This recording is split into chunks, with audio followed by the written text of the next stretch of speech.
In this video, we're going to be talking about the substance and showing you how to smooth out those wrinkles with a cocktail called the Activator. Today on the Martini Shot.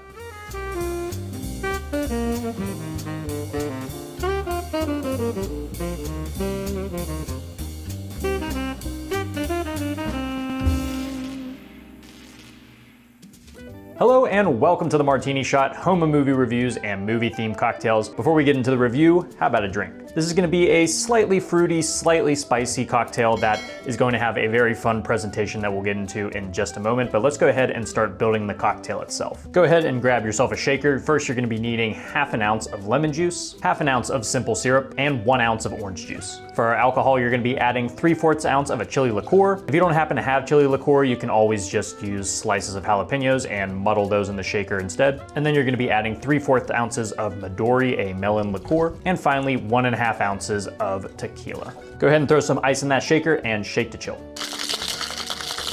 Once you're done, go ahead and strain that into a glass filled with ice. And then for the true Activator experience, I suggest using one of these cocktail syringes. You can find these at most party stores, and I know Amazon sells them. And there you go, now you have the Activator.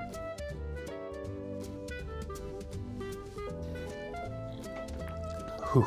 It's bright, tart, has a little bit of spice. Honestly, I didn't know that the flavors of the melon Midori and the chili liqueur would pair so well, but I think they really do. And the introduction of the orange juice helps to kind of bring everything together, give it a little bit more body, and also kind of brighten it up. Alongside that lemon juice, it's making for a nice little sour punch. But I really wanted this cocktail to have a bit of a bite to it, and I definitely think you achieve that through the tequila. These are all kind of flavor compounds that I know work together in individual packages, but I haven't seen them all completely together like this, kind of in a spicy Midori margarita kind of fashion. But yeah, I think this is a super easy cocktail to drink. I definitely think it's pretty approachable. And with a bright emerald green hue like that, it's just a lot of fun to make. Now that we have our drink, let's get right into the review. Aging is something we all experience no matter what. Doesn't matter where you're from or who you are going to get progressively older and older until you die. You can try to fight the effects of aging through exercise, supplements, and surgery, but you will never truly reclaim what you've lost. Now, imagine taking all of those themes, stuffing them into a cannon, and launching them point blank into your face. That's how you get the substance. It's been a pretty good year for horror in 2024, and the substance may just be one of the best the year has to offer. It's as subtle as a shotgun blast to the head and gratuitous as all hell, but I absolutely loved it. This is a high-energy B-movie that's bursting with style and electricity while also managing to be both absurdly funny and cringe-inducingly grotesque. Despite never letting up, it does go on a bit longer than it needs to, and while its lampooning of the fame machine isn't bringing much new to the table, it's still an absolute blast to experience. Think of it as the show Severance if it was directed by Baz Luhrmann. The film follows an aging Hollywood starlet that feels the world is ready to leave her behind once she turns 50. Desperate to stay in the spotlight, she's turned onto a sketchy serum called the Substance, which creates a younger, prettier version of her that she must trade consciousness with every 7 days. But when the two women are unable to follow the serum's rules to a T, the results become disastrous as body parts begin to decay, morph, and transform into something truly terrifying. The two connected women are played by Demi Moore and Margaret Qualley, and rather than both trying to do impressions of one another like you may expect from a film like this, their performances are vastly different. Qualley is a peppy, fame-hungry up-and-comer that names herself Sue and shares some of the desperation Moore's Elizabeth has about her image and popularity. Sue is the hot new thing that becomes addicted to the lights and attention on Hollywood, which causes her to break the rules the serum enforces and literally extracts more time from the body of Elizabeth. Qualley is one of my favorite actresses working today, and I'm glad she's still picking the weird shit, managing to be sexy and psychotic, sometimes all at once. Moore was the standout for me though, as her character goes from being fairly understated from the start before going absolutely insane by the end. She's been abandoned by the industry she helped prosper for decades, being told that the natural forces out of her control are to blame, which manifests into a self-disgust that drives her to cling to youth in dangerous ways. There's a lot of difficult physical work that goes into this role and a lot of vulnerability, and I think Moore kills it. Also, Dennis Quaid plays a loud, disgusting TV executive, and that is so cartoonishly great. This is the Dennis Quaid movie movie of the year, not Reagan. I was instantly struck by the frenetic energy of the camera work, with each scene having a playful and creative approach to it. It's quite a different feel to what you may expect from a horror film, which usually relies on slow-paced tension building. Yet it does maintain the genre's provocative nature of focusing on female nudity, though it feels much more integral to the film's themes rather than a tool for the male gaze. Other times, the camera is purposefully disorienting you or getting a little too close for comfort, always taking a purposeful, interesting route that keeps the film feeling ever engaging. This pairs alongside the loud, vibrant visuals as well, utilizing a bright and bubbly color palette that creates great juxtaposition to the terrifying and gross moments you'll experience. The glitz and glamour of Fame is rightfully candy-coated, almost to a sickening degree, proving that the scum that operates inside of it is just as gross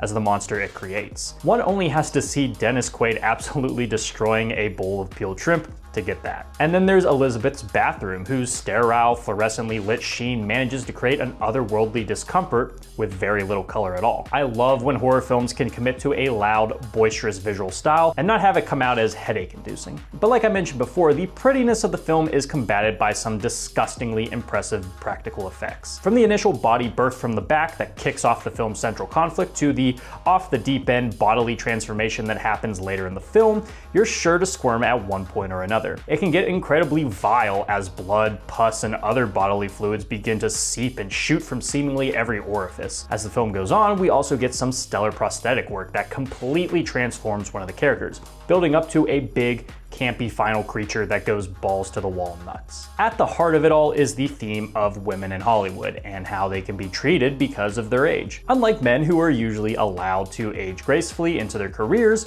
women have always seemed to lose stock once they hit a certain age. This can obviously lead to things like self-hatred and body dysmorphia, and I think the film utilizes these ideas in a pretty compelling way. The whole catalyst for using the serum is birthed from a hatred of the life you can no longer achieve, which is manifested physically into a more perfect you that gets to be celebrated while you rot away. And this is something you won't be able to miss because the film purposefully shoves it down your throat as preposterously as possible. I do think there are moments where it's a tad too on the nose, like where it calls back to parallels that were foreshadowed earlier in the film. It kind of felt like unnecessary hand-holding, but the rest of the film is purposefully gratuitous to match its maximalist presentation. I had some issues with the pacing by the end, as it felt like it was really stretching out its final act, but other than that, I think The Substance is quite a home run. It's one of the grossest films I've seen in ages that still manages to have something to say, feeling like a mixture of The Fly, Akira, Toxic Avenger, and even Requiem for a Dream. It's unabashedly over the top and is unafraid to get as goofy or uncomfortable as it can. This takes B-movie aesthetics and elevates them in a vein similar to Cronenberg or Carpenter, but with its own unique voice that is sure to make this a modern classic with time. If you have the stomach for neon-colored vomit and the flesh doing things it really shouldn't, do not miss this one because it's some of the most fun I've had at the theater all year. Going to a theater that serves full meals was probably not the best move on my part. For my rating, I'm giving this film 4 Christmas turkeys out of 5. Guys, thank you so much for tuning into this episode of The Martini Shot. If you saw The Substance, let me know what you thought about it down in the comments. And if you like what you saw here and would like to see more, don't forget to like, subscribe, and follow me across all social media channels. Those links are down in the description below. And if you enjoy movie reviews and movie-themed cocktails, be sure to check out my website, martinishot.blog. Until next time, thank you again for watching. I'll see you in the next one. Live deliciously, but please remember to drink responsibly.